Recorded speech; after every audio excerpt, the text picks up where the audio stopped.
there's something wrong when you don't realize, and you don't realize you just hear us and come join us.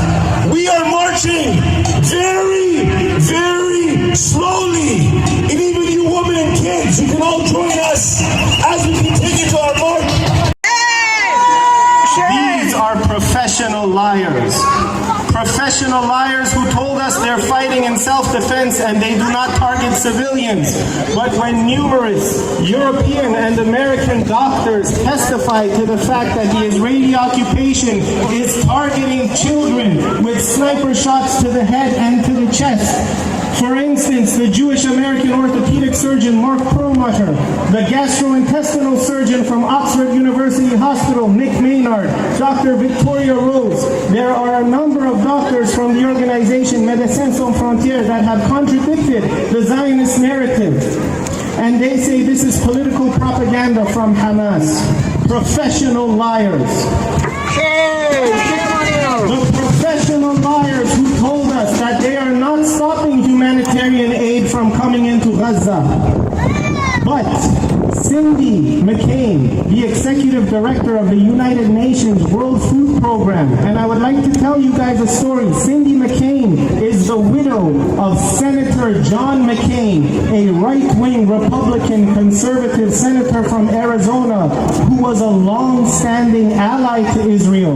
When he died, the Israeli government wrote an official eulogy thanking him for his service to the Zionist cause. The widow of John McCain said that the Israeli occupation is targeting civilians that are desperately trying to get food and water from United Nations humanitarian sites.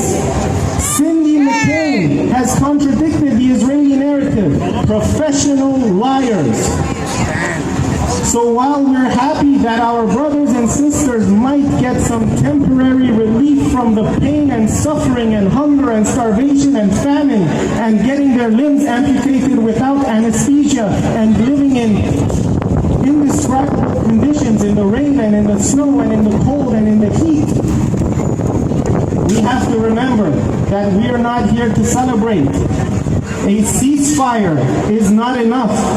When we say free Palestine, what are we referring to? We are talking about an end to the illegal foreign military occupation that has been taking place since 1967, and that is only a beginning. When we talk about free Palestine, we're talking about the full implementation of United Nations Security Council Resolution 242, which calls on Israel to withdraw from all occupied Palestinian territory in Gaza and the West Bank, and that is only the beginning. When we talk about free Palestine, we're talking about the establishment of an independent, autonomous Palestinian state with a standing army. It is ridiculous to expect these people to disarm while we are allowing the Israeli occupation, these sociopathic child killers, to keep their weapons.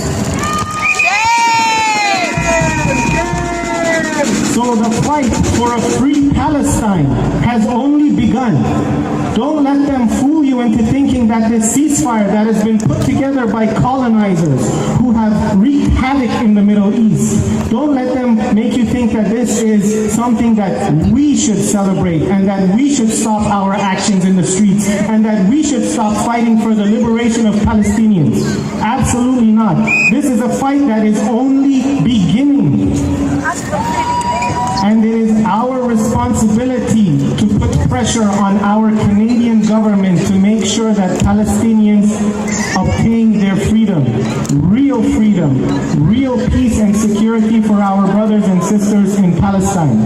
That is why we're taking these streets today. So while we're happy about this news of a ceasefire and while we ask Allah Ta'ala to grant peace and security and safety to our brothers and sisters in Palestine, let's not be fooled.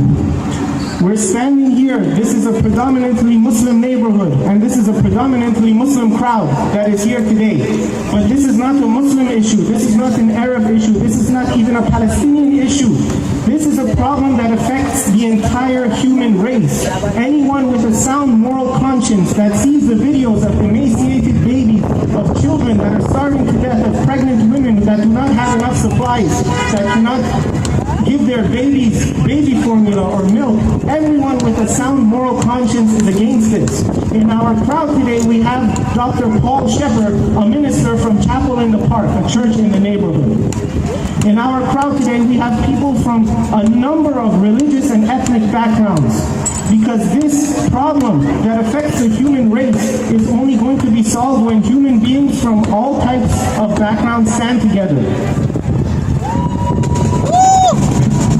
So everybody that's listening to this, that is here, and everybody that's listening to this in their balconies, once again, we invite you to come down and to stand with us. If you count the occupation, which we do, and that maybe you've heard that there's been a ceasefire, a so-called peace plan being led by none other than Donald Trump, a man who doesn't even know the meaning of the word peace.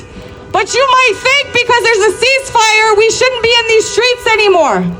And I'm going to address the people in their cars who support us as well. Now is the time more than ever that we need to be in these streets. Now is the time more than ever that we need to show them that their definition of peace is not our definition of peace. That we will not accept anything except total liberation for Palestine from the river to the sea. And until and unless we see that, we will not leave these streets. Get used to seeing us here. Get used to being blocked, because we will not stand idly by while children are slaughtered.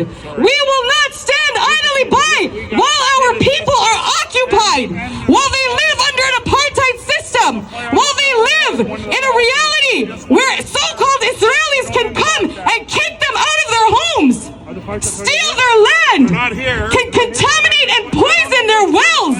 In case you didn't know, that's what Israelis do. That's the mentality of the people over there. They supported this genocide. Okay, no problem.